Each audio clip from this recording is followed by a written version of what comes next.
so much for the empowered business users, because business users don't want to be empowered. No. And that is going to be the same thing that we see with AI, which is,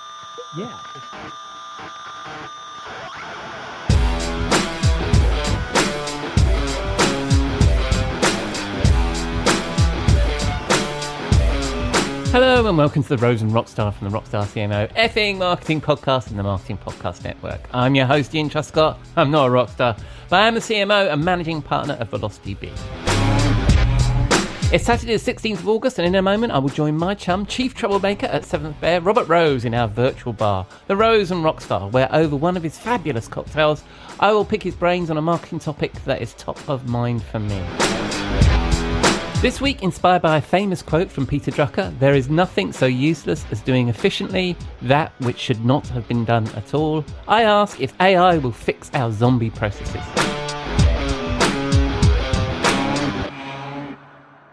But first, we need to pay the bar tab. I'll be back in a moment.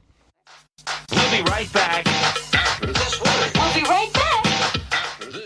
When it comes to relevant content, you may have heard Jeff and me talk about the multis on this show. Multi-channel, multi-device, multi-persona, and multi-language. On that last one, let me ask, how confident are you that your content actually connects in every market? You're not sure? Well, it might be time to check out Phrase. In our experience, this stuff used to be hard, but Phrase makes it simple with its industry-leading AI localization platform that helps you deliver content in multiple languages without losing your tone, your message, or your mind. It automates the manual work, slashes review time, and gives you real data on what's working and where. Brands like Uber and Zendesk trust Phrase to scale their content across the globe and get it right every time. If you're serious about reaching more people and driving better results internationally, head over to phrase.com/MPN and take a look. That's phrase.com/MPN. Are you tired of juggling multiple software tools to manage your agency? Say hello to Deltek Workbook, the ultimate solution for marketing and communication agencies. With Workbook, you can streamline your projects, resources, and finances all in one place. Imagine real-time dashboards and reports giving you full visibility into your projects, people, and financials. Plan your team's capacity weeks in advance to avoid bottlenecks while staying on budget to maximize project margins. Plus, Workbook works perfectly for both agencies and in-house marketing teams looking to boost efficiency and profitability. And here's the best part. At PCI, we're a certified Deltek partner and reseller offering expert implementation, integrations, and ongoing support to ensure your success. Want to see how Deltek Workbook can transform your operations? For a free consultation, visit pci.us/podcast today. That's pci.us/podcast.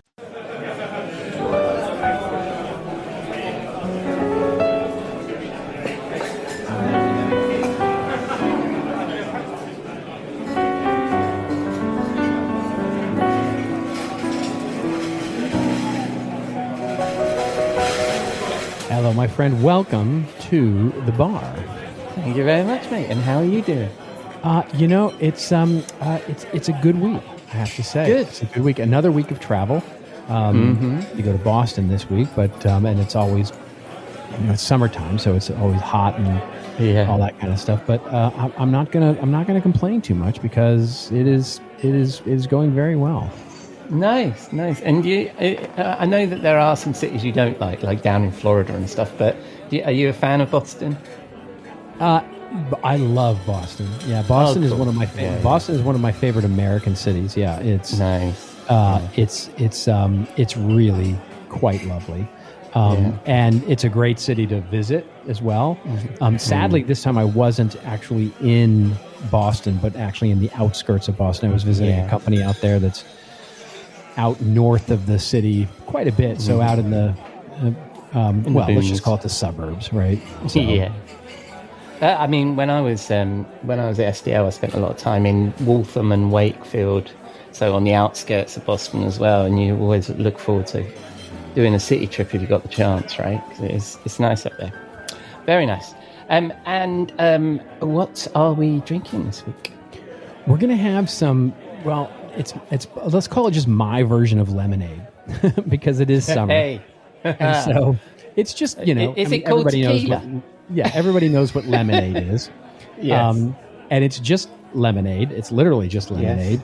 Yes. However you like to make your lemonade, whether you make it with sugar or whether you make it with syrup or, however you make it for your summertime pleasure. And so I'm not going to teach you how to make lemonade. So however you want to make your lemonade.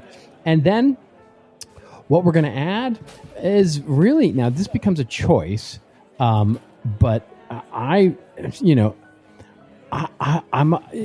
go back and forth here. So you can either add basically a Blanco tequila, which is my choice here.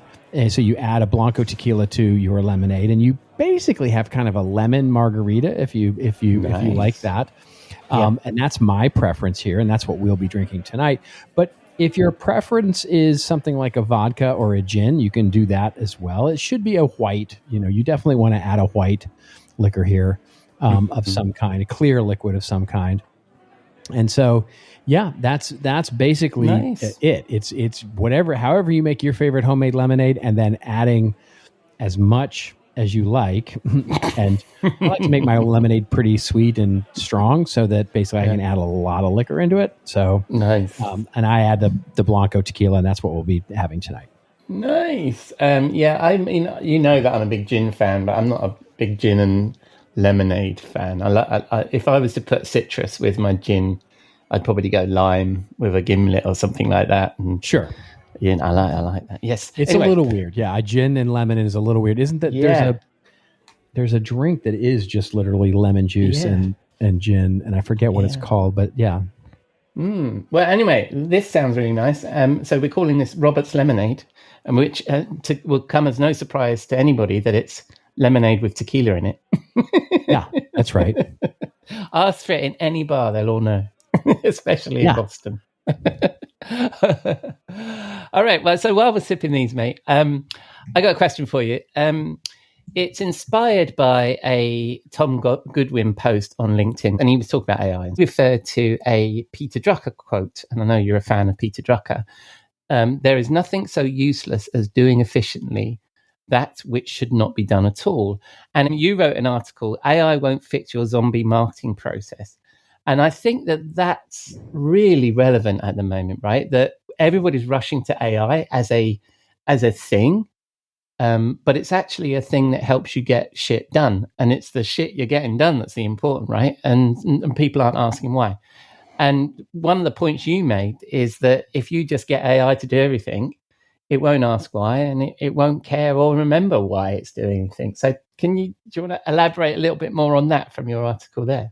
Yeah. So there's two sides to that, right? And the two sides to it are, one, if you have AI, and what's happening now is that in many cases what we're seeing is, and this doesn't just apply to AI, it's really any automation technology, but AI is sort of the sweetheart of the day, and is getting implemented in this way, which is, by hook or by crook, you have a way of doing things in marketing, right? And so it may be smart, it may not be smart, and everybody may understand why you're doing the things that you're doing, and most people probably don't. And in most cases, the teams that are making the donuts, as it were, creating campaigns, creating content assets, buying the media, doing all of the things. There's a organic process that is grown up over time that most people don't understand the entirety of, and very few people have a view of the entire process. And so, how much of that process, from ideation of an idea all the way out through measurement of an idea of how it performed, is in varying degree a black box. And especially this is especially true for leadership, right? Where leadership goes, well, how does content get made? And basically people go, I don't know. We send it to Bob, and Bob sends it to somebody, and then somebody makes it, and then all of a sudden at the outside, some awesome PDF comes out of the backside of things.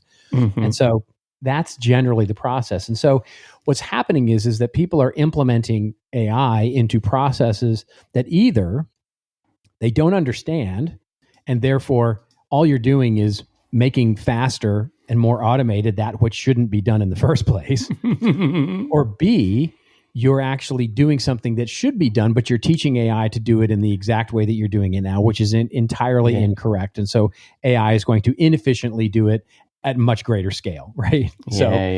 either way, you're perpetuating the inefficiency that could be gained by simply either not doing the thing at all or doing it in a way that makes sense. And in many cases, what we find anyway is once you start digging into these processes, it's like, well, yes, you should be doing this, but basically you should be a human should just do this, right? You don't need an entire workflow for this. The classic one, and we've talked about this on this show before, the classic one is developing an entire workflow to have people not be able to do something, right? So in other words, because Joe, the director in some department, accidentally published a bunch of stuff that wasn't supposed to be published, we develop an entire workflow and task management that routes around Joe so that he doesn't see things and can't push the big red button. So you've got this highly complex workflow that should just be replaced with literally, hey, Joe, don't push the red button, right? I mean, and so that level of automation is so what it all comes back to is before you think about automating something, we need to think about, is the process good? Do we understand it? Do we understand if it's working and where it is either working and where it's not working, so that we don't automate something that shouldn't be automated, we don't automate something that shouldn't be automated, or we don't automate something that once it is automated, we lose human sight over. And without knowing the answer to what any of those processes are, you can't really answer that question. So that's the direct correlation to Drucker's thing, which is there's nothing so less valuable than something that shouldn't be done at all, right?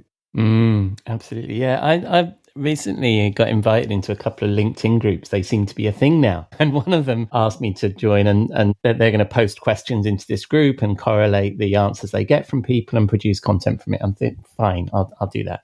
So one of the questions they asked was, in an AI-fueled landscape, we need to give courage and time for our people to experiment with AI and to be curious.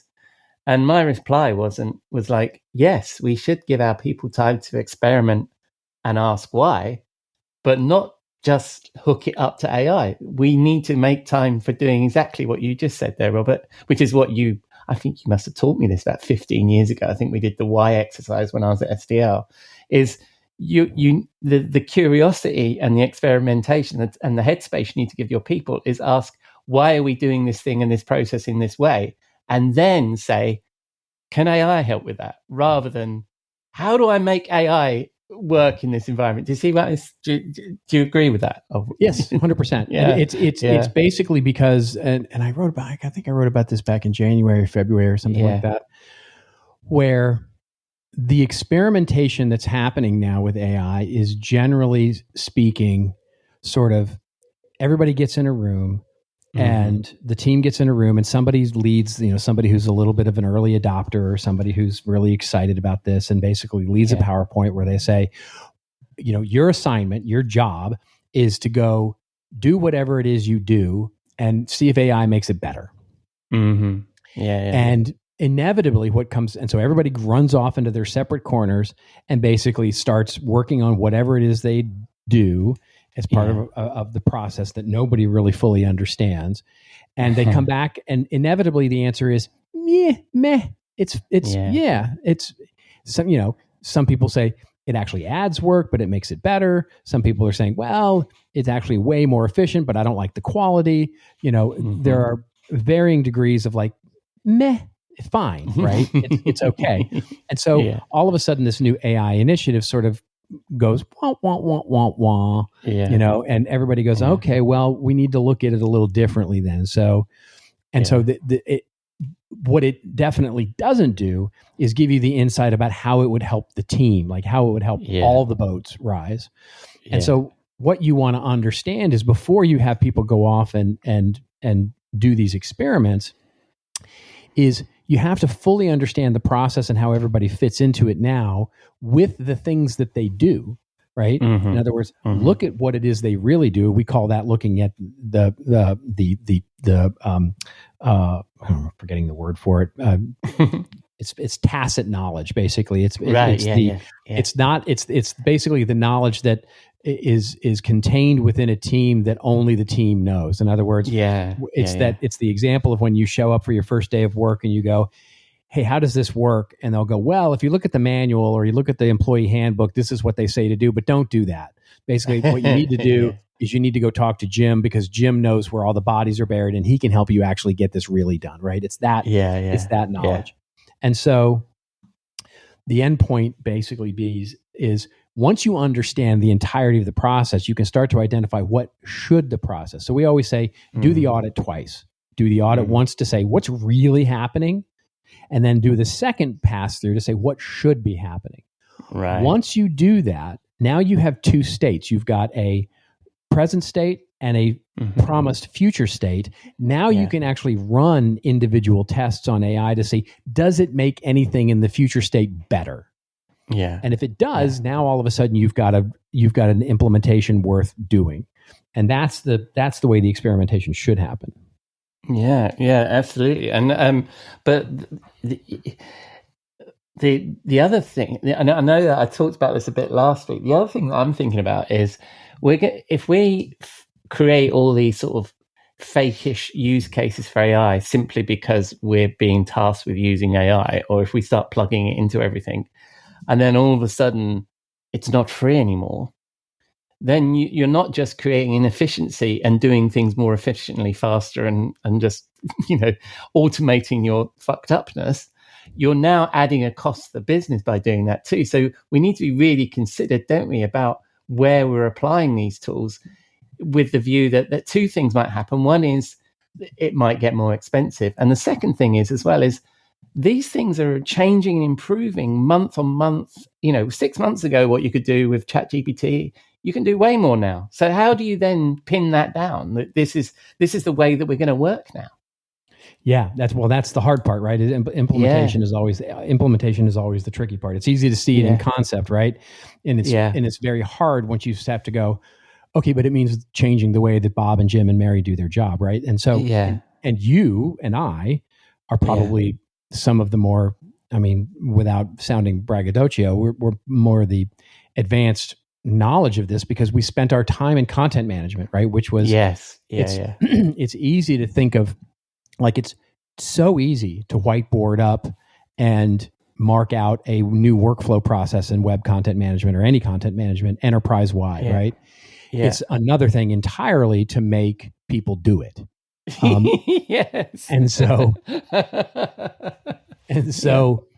because let me work in a content management system, said no one ever in the history of software ever. Nobody wants to work in the content management system. It's not an enjoyable experience, right? It's not like Facebook or a video game or, even working in Canva or a design tool. Nobody wants to be in the tool of the content management system. All it is a means to an end, which is to get my crap done. And so you want to make it as easy and flexible and possible for that person to do things as quickly as possible. But at the same time, there's a lot of stuff that's needed. And so you have to balance the sort of friction that is required for that person to do the thing that they need to do to provide the value to the next step in the process. But at the same time, you need to make it as easy for them to do it because they don't have time. We used to talk about this. Our friend Seth used to talk about this all the time, the myth of the business user, right? Which is, whenever you started Seth Gottlieb would talk about this, and he talked about the idea that he would say, listen, what happened, and I watched this, I've got data to prove that this happens, which is you would implement a content management system, and the whole point was to, quote unquote, empower the business user. Yeah. And so you'd start with a user base of 50 people, right? Yeah. And you'd go out and you'd train the 50 people on how they can manage their own parts of the website and enterprise content now. And it's all amazing. And we've got the tools now and blah, blah, blah. And about 3 months into it, that 50 people would turn into 40 people because 10 of them would go, can't I just email Joni to do this and she'll take care of it for me? She likes and doing then that 40 people would turn into 30 people because those same people would go, can't I just email IT and have them do this for me? And then the 30 people would turn into 20 people, and the 20 people would turn into 10 core users of the system who are basically using the system all the time. And so much for the empowered business users, because business users don't want to be empowered. No. And that is going to be the same thing that we see with AI, which is, if it means like making me do stuff that I don't want to do, then it doesn't matter if it makes it easier. Yeah, absolutely. Yeah, and I mean, we've had the same journey, right, over the last 20 years, and it's the same three people who end up updating the website who updated the website when you didn't have a CMS, right? So it's nothing really changed. And when I used to, ages ago, when I was in pre-sales, and when I was at Vignette, we were really proud of this glorious workflow engine that we created, which was highly competitive with our biggest competitor, and we unveiled it, and I was doing a demo of it, and somebody sort of piped up, how do we turn that off? Yeah, it's like, that's right. Nobody fucking wanted it. So it's like in the real world. So it's really interesting. All right, mate. So if people are looking for content they really do want, where are they going to find that, mate? They'll find that on my website, which is robertrose.net, and my newsletter called The Lens. Yes. And I'll include links to those in the show notes. It's Lens Seventh Bear at dot. Correct. You can get the subscription form is right there on the website to make it easy, cool. but it is seventhbearlens.substack.com. If you like, if you're a Substack subscriber already and want to look for it, just search for Seventh Bear and you'll find it. Didn't you used to call .net the blue jeans of domain names years ago? No, it's the dad jeans of domain names. Oh, the dad jeans. Thank you very much. Thank you. I didn't mean it in a bad way. I just wanted to show that I pay attention to the things you say. Yeah, no, it's hopefully I have a little bit more of a hip design. So this time around. It looks really good. I immediately got envy, personal website envy, as soon as I saw it, and thought I've got up my game. So you've raised the game. And when people spin the dial on the interwebs, where are they going to find you? You'll find me on LinkedIn primarily. Nice. And YouTube. I'm on YouTube as well. I have a nice little channel on YouTube as well. I'm at the Robert Rose. I couldn't get Robert Rose. Nice. It's really annoying. Nice, good. All right, and then most importantly for me, and I think we'll be talking about your book. Will you be in the bar next week? I will, and we will. I look forward to it, mate. I'll see you then. Rock on. Cheers, buddy. Bye bye.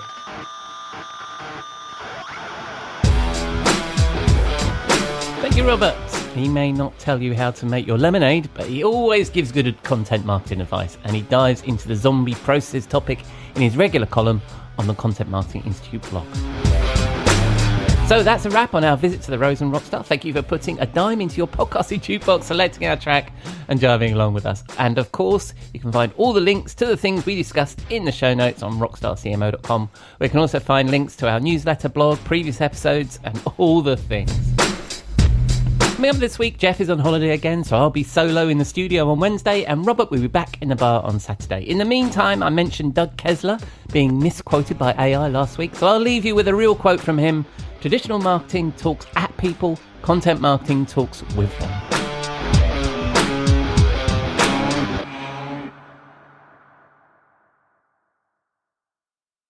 You may know you're listening to this show along the Marketing Podcast Network, but did you know there are other great shows on MPN to help your business? Robbie Samuels hosts the On the Schmooze podcast. Robbie, tell listeners what to expect from the show. Since 2015, I've interviewed entrepreneurs who overcame challenges to achieve success in their field or industry. Tune in to On the Schmooze to listen as I ask deep questions to elicit untold stories about leadership and networking. And where can people subscribe? Find the show at ontheschmooze.com or on marketingpodcast.net, or just search for it wherever you get your podcasts. You heard them. Go subscribe. This podcast is heard along the Marketing Podcast Network. For more great marketing podcasts, visit marketingpodcasts.net.